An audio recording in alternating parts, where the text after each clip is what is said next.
Kaseng Hinyotrep Integrated Territorial Organization HITO menta ka khandri tarik rimpang arja arpuar klapen her shiti shomintri rangbadu kari Narendra Modi lingbau President ke BJP upa Ernest Mauri berkala dawaru ban pendu no iki sengsan perthai bani shimbanta ke election jang kisiem kilingdo sordar wahadar pat doloi jang hima.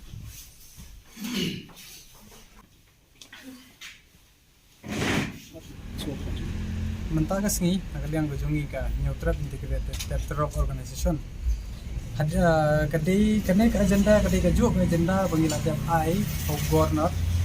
Sri Satya Palmalik ka khandai trek na khandai arpu wai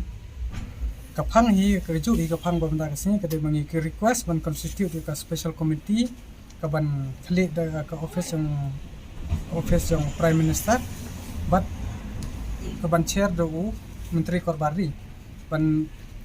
I effect but ban implement no ka national solemn commitment tatkum ka annex agreement kabala soy da Shri C Raja Gopalachari Governor General of India but is clear no sishar lanik chief of Federation of Kastir kan yotoret August khandai sa bukra kabaar kadai ban depoliticization and provision yaki shpotli ki sit jong ki CM kilingdo ki usardar wahdar ki dalai jong ki hima berkilaka ka bakin jet pramaki kumki nominate MDC haga badai balingi wan ye kani pan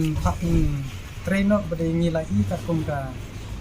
manifesto jong ka BJP kabla keren menshwa bak ongbarok kini ki agreement ki barim jong ka party ki dei ban respect ye kini ki instrument ki dan kita ki solemn hapok ki tribals dominance area kloy hadian ka independence dan de halor kan ni kwa ban budian bat ni pandu jing pensai ni ba katkum ye ka amendment of 6 schedule ko la jing mo daga sarkar NDA naka parti jong BJP naka imbaji presiden beliong ba tin sekren halor kan ni ka jing thok ni ka bangi dawa ban depoliticize no ban bari ki political parties lana ka symbol lane laka no party political party bakin dai shu benela ki ha benela ba kum benela ki toloi kisnya badai ya ka discouncil hi laksna hakata program bandian ai ka kriti ka tustur bak customary law belingi keren ya kata ngila i ha ka arajar khatsan khatra kalami ko bi ko political parties na po discouncil aba kata mat jong badai ka tu ko pisa ka badle chupata indrei kami man kiseng san partai ke bangi ngi ngimla ban pada bak kapisa seperti kadus konsel ni kadai benjata dikerti ko pista indai da ko kanong ko indai film lagi kai ko pamin ko this consent I don't need to mention bro kai pat ba kitit hi kata okay naman kini agenda sa kita kini jadi kita ki agenda ngila ada highlight ba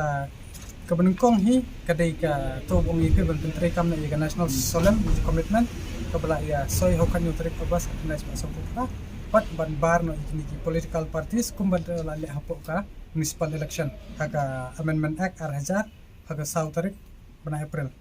kan dia hagani kala don ketuka section khatsan e ka bong political parties ba to contest election no person shall be allowed to contest a municipal election on the ticket or the symbol of a political party recognized by the Election Commission of India. Ya kan dia beli lale ruhat kokor la convince sekilai pu arngut kirang basno kenang ba kinung ki party based politics kin dai bandon benta kenang ba ya kerti ku besar banyak banjir baca